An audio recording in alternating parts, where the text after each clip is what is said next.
Okay, so good afternoon, everybody. Stephen, thank you very much, and to all ASHP for the opportunity for today. Stephen said we have a bit of a gremlin in the system, so what you can see is it won't go into presenter mode, but we can see all the slides, so it'll be grand. So what we're going to cover today is today's topics are pipe sizing with heat pumps, delta T requirements of emitters and heat pumps, flow rates and heat outputs, pipe installation and underfloor heating. If you have any questions, you can pop them through, or if you have any questions afterwards, the email addresses that will be at the end of the presentation, and you can bounce them through and we'll come back with whatever you need. Bit of background on the company. Grant Engineering was established in 1978 by Stephen Grant here in Birr, County Offaly.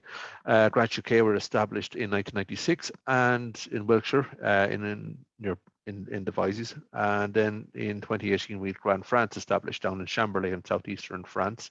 In addition to the above countries, then we also export to Denmark, Greece, New Zealand, Lithuania, Finland, Greenland, northern Spain, Israel, all sorts of places. So it's not just Ireland and the UK. One of the things we do, I suppose, as well is heat pump sizing systems, all that sort of stuff. Grant would be probably best known as being on our oil boiler manufacturer side, but in terms of the bio side of that, all the boilers we've manufactured since 2012 are HVO or biofuel compatible, which is something we're going to see a lot of in the next 18 months or so. Other things that we manufacture are the Grant Spire condensing wood pellet boiler and our Grant Sahara flat plate panels for hot water. 2020 saw the final stage of a 16 million euro investment within Grant with our new training and innovation center. And as always, there's an open invitation to anybody who's would like to attend any of our training courses. The link for that will be at the end also. That's just the training center there.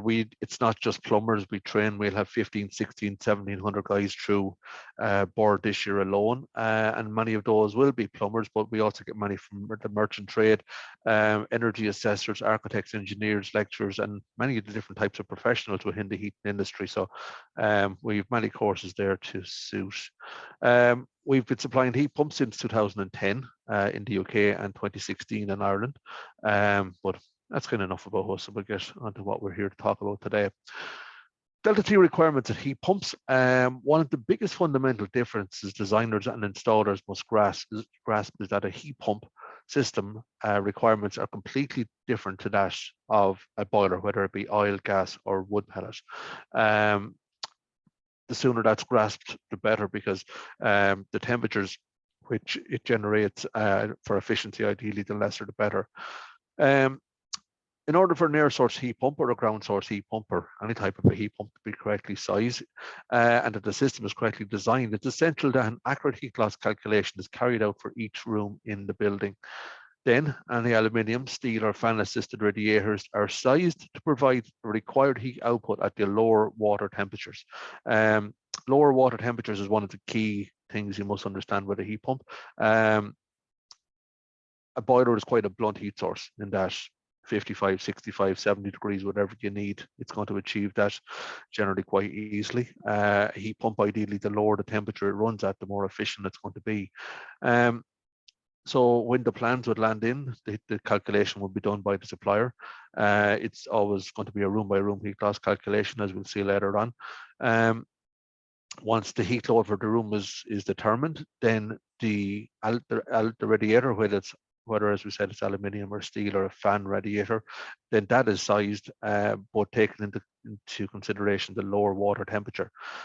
And thirdly, then any underfloor heating system is sized to provide the required heat output at the available floor area. So ceiling heights, the glazing that's in that particular room will determine, in many cases, the pipe centers and the length of the loops that are there. And one thing which is missed in many regards we would come across is the pipe sizing. It's a vitally important part. There is no point in renovating a house and taking out the boiler, putting in a heat pump, changing radiators, changing hot water cylinder, and trying to use the existing pipework if it's been sized for an oil or gas boiler previously. We have a little example coming up later on to show where the trouble can turn up. To determine the required heat input into a building, it's important to correctly size the appliance to ensure that each room is heated to its design temperature. The design temperature, as you can see on the right-hand side, is taken from the SIBSI guide, or SR50. In there, it says that those top 3 rooms should be heated to 21 degrees, the next 4 to 18 degrees, and finally the bathroom to 22. And this is obviously required for the sizing process and for designer sign-offs, etc. Whilst that's what the whole industry must work to, there is also the little bit of an anomaly where physics is kind of ignored in many regards, because the temperature in one room, if it's lower in the room beside it, invariably will transfer from the hotter room to the colder room. It's basic physics, but nevertheless, this is just what, when it comes to calculations, it's what must be taken into account. There's 2 forms of heat loss in the building: fabric losses, which is everybody's aware of, heat losses through walls, doors, floors, windows, etc. Many forget about ventilation heat losses, which is air that must be, which leaves the room and must be replaced by cold air, which then has to be heated. Many of us possibly are familiar with this particular example from SEAI's website, where this is taken, information is taken and captured, and ultimately you end up with a heat loss calculation at the bottom of the page. The heat loss calculation is going to tell us how much heat the room needs. From there, then next, and I know this has been covered in previous slides, but just to tie things together, radiator sizing, the delta T of the heating distribution system is effectively the mean water, or the average system water temperature, minus the desired room temperature. On heat pumps, the design temperature typically is a 5-degree drop, so typically a 45-degree flow with a 40-degree return. So then we have our formula at the bottom here. We have 45 plus 40 divided by 2 to get the average, minus the room temperature, which an average at 20 degrees will give you a delta T of 22.5. For simplicity, for the purpose of today's explanation, we'll round that off to a delta T of 20. Oil and gas boilers generally would operate at a delta T of 50. On a radiator chart, you will have your different delta T's on that. But just as a wee bit of an example, there is a boiler, it could be a gas boiler, delta 50. You have a 600 by 500 high double panel rad, will give 972 watts. A heat pump, any heat pump, at delta 20 to give 972 watts is a 500 mil high, 2000 millimeter long double panel rad. That is technically 100% accurate. It's a little bit disingenuous. The reason we do this is just to emphasize, I suppose, to installers, mainly that they can't just whip a boiler out and put a heat pump back in its place, that the radiator sizing as well as the other aspects are vitally important. The one thing, I suppose, is where this is corrected is the fact that if you're going to retrofit a heat pump into an existing house, that the insulation and air tightness measures must be done and done correctly. The basic measures being for retrofit to insulate the walls, insulate the attics, doors and windows, ideally within 15 years, no open fireplaces. In order to get the SEAI grant, as most people are possibly aware, you're looking for a HLI of 2 or less. That equates to 48 watts per square meter. If you take a house from, say, 2008, that would have been approximately 100 watts per square meter. And new build to current standards today is about 35 watts per square meter. So, but if you take that 48 watts per square meter, which is our HLI of 2 as an equivalent, that's going to mean that the heat loss is possibly half, or should ideally be half, as what it was when the system was designed initially. I said maybe around 2008. So the radiator that we see here on the right hand side, it should ideally be possibly about half the size that you see. So you're looking at about a 1 meter long double panel rad. Now that's just a generic calculation. This can be obviously done when the radiators are sized. Pipe sizing is something that's also vitally important. It's necessary to ensure that each part of the system has sufficient circulation to deliver the required heat output. The flow required for each emitter is directly proportional to the heat output required and the temperature difference between the flow and return. Back to one of my earlier statements, a heat pump isn't a boiler. So this is where the pipe sizing in the next 2 slides will kind of answer a lot of these statements, questions. Finally, the pressure required depends on the flow rate, but also the pipe diameter, the pipe length, the fittings, and the resistance of any air source heat pump and any heat exchangers. This is how the flow rate is determined. The flow rate to a radiator is dependent on 3 key factors.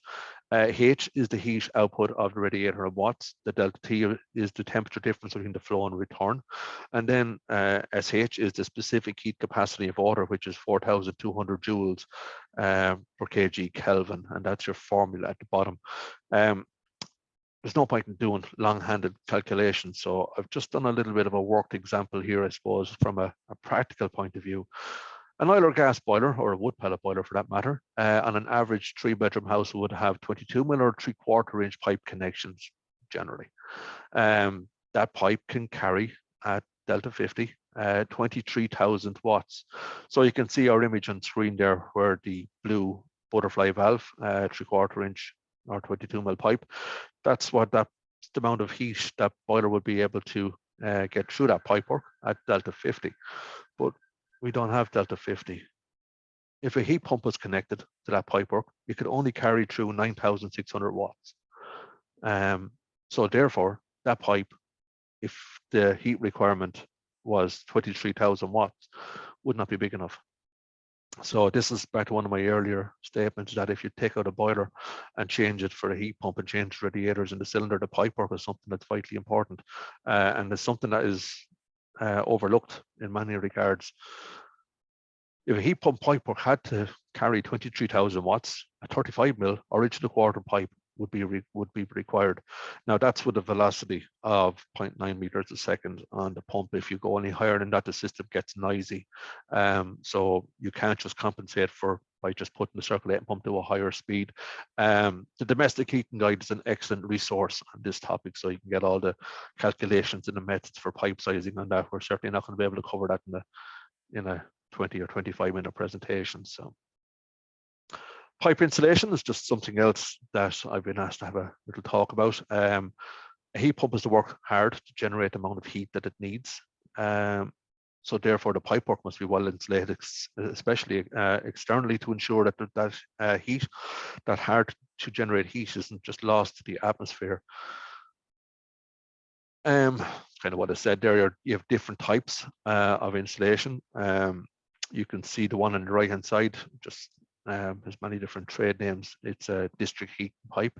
And then on the left-hand side here, the center picture is copper pipe with, well, Armaflex, I suppose. And this is important, said especially for external insulation, that it must be water resistant, UV resistant, ideally be 19 mil wall thickness. You can get thinner walls, but the thicker the wall thickness, obviously the lesser the heat loss. You want to ensure a nice snug fitting on all external pipework right up to the back of the unit. So flexible hoses, if there's valves that there's no ideally external pipework or fittings left exposed. And this should be also checked on the annual service and replaced if necessary. A heat pump is to work, as I said, really hard to generate the heat, so it's vitally important that all the pipework and fittings are insulated. I said Armaflex like that is generally what is used. So the lower the heat loss is going to help with the efficiency of the system. Underfloor heating is possibly the best combination with a heat pump because obviously it can work at a lower temperature. Ideally, about 40 degrees is what you're looking at. The lower the flow temperature the heat pump produces, the higher the efficiency will be. And that's a very basic principle. Correct design, installation, and commissioning are key to ensure that this efficiency is achieved. So underfloor heating, it's easy to install. The most common pipe that are used is generally PERT or polyethylene raised temperature or Alupex. It's down to the plumber's choice, I suppose, in many regards. It's easy to use controls, lots of different types of control systems out there. You get a lovely uniform heat distribution throughout the room. It's an unobtrusive heat emitter in that it's not like a radiator where somebody wants to put like a radiator cover, which should be banned and curtails the heat from getting into the room. It's recommended. The recommendation for drying time before the heat is applied must also be adhered to. This is something that I'm afraid an awful lot of installers, possibly builders, are certainly unaware of, is that there's a drying time that should be adhered to. And this is the screed companies, not necessarily the underfloor heating manufacturers or suppliers.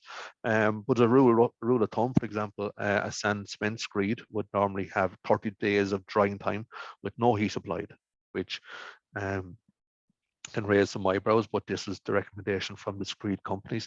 And liquid screed, which is got very common, obviously, has excellent thermal conductivity. The rule of thumb for that is 1 day per millimeter of drying time with no heat applied. So if you pour a standard 60 mil screed, that's 60 days with no heat applied. This is the recommendation of the manufacturers instead of and suppliers of the liquid screed, because if they say if you apply heat during that natural drying process, that the floor is liable to crack, and then obviously it's not an easy situation to rectify. This is just a generic line drawing that we'd had for a particular house. Just a couple of things just to be aware of. For obvious reasons, on the left-hand side, we don't put pipework in the kitchen, underneath the kitchen units, should I say, because if you do, the food that's in there would spoil and go off. Upstairs on the right-hand side, you can see for obvious reasons, there's no pipework underneath the toilet bowl.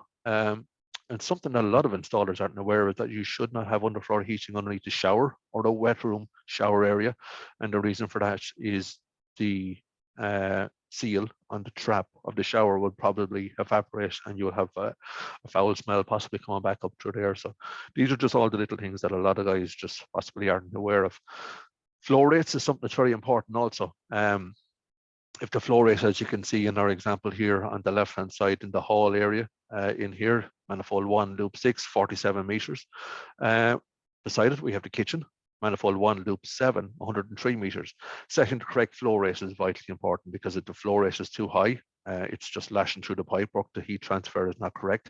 If it's going through too slow, it takes too long for an area to heat up. So as you can see here, at 47 meter loop, you're possibly looking about 1.2 liters a minute of a flow rate. If you have a 103 meter loop, you're looking about maybe 2.6 liters a minute of a flow rate. And this is set on the flow setters on the underfloor heating manifold itself. One other thing to be very aware of is that it's important in colder weather conditions that any underfloor heating system should not be activated all at the same time. If it's 2 or 3 degrees outside and you put a 200 square meters of underfloor heating all on at the one time, the load is going to be so high that the heat pump will end up frosting up. So the recommendation to ensure that doesn't happen is to open 2 options, I suppose, or 2 common options.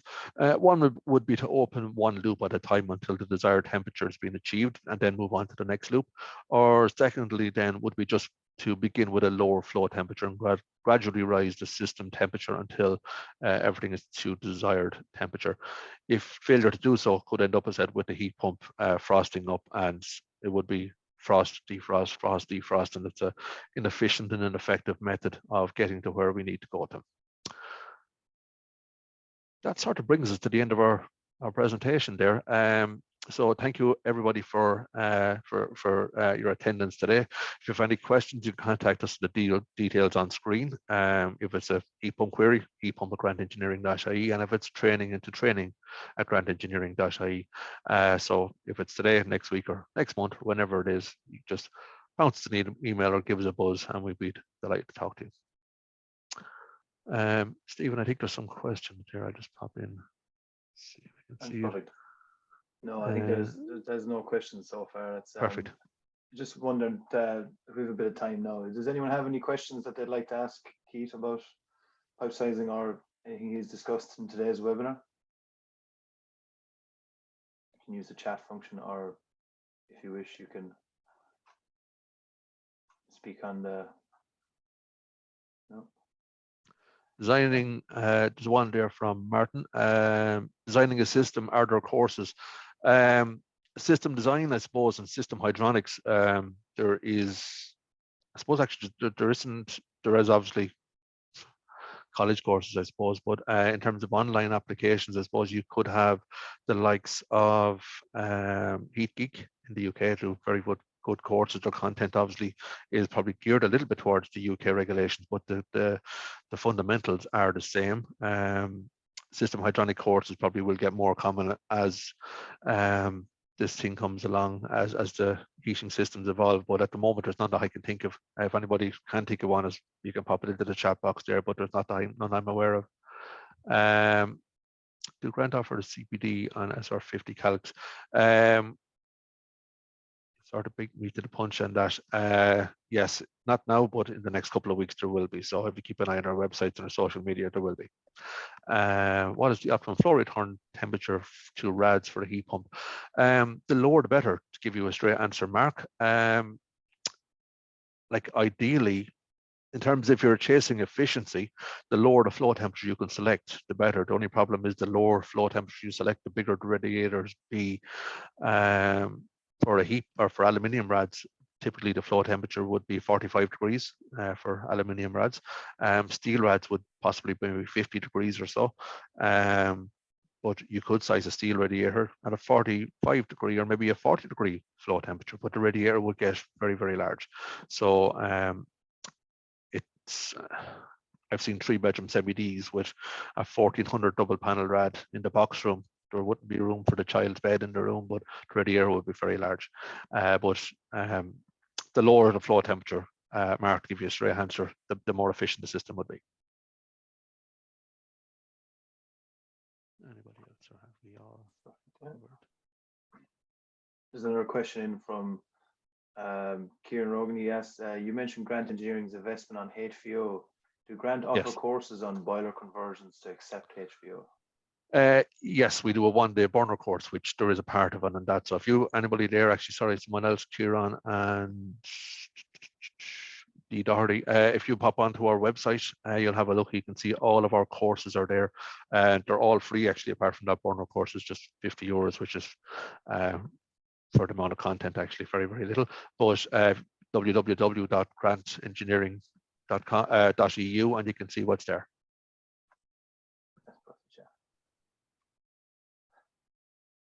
There's also there's actually, incidentally, we have an online e-learning platform as well. So for those of you who can't make Birr and County Offaly, if you go onto our website, you'll see our e-learning academy, and you can click on that. There is actually a CPD on that as well, but we also do an installer training course on that. Now there is quite a lot of content. There's about 5 or 6 hours of content on that one particular course, but you can watch it yourself when really suits. You can pop in and do an hour and do 2 hours, depends on the football.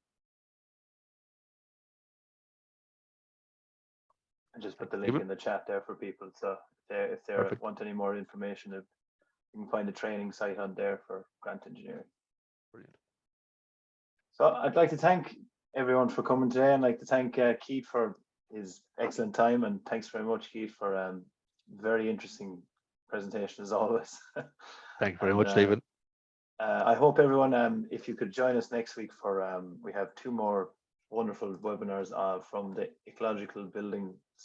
I can't remember the name now, sorry, but next week, we'll have insulation and ventilation, and they'll be going through the current trends and the future trends of both those topics as well. So again, thanks everyone for coming, and thanks again, Keith, and I hope you have a good day. Thanks very much, guys.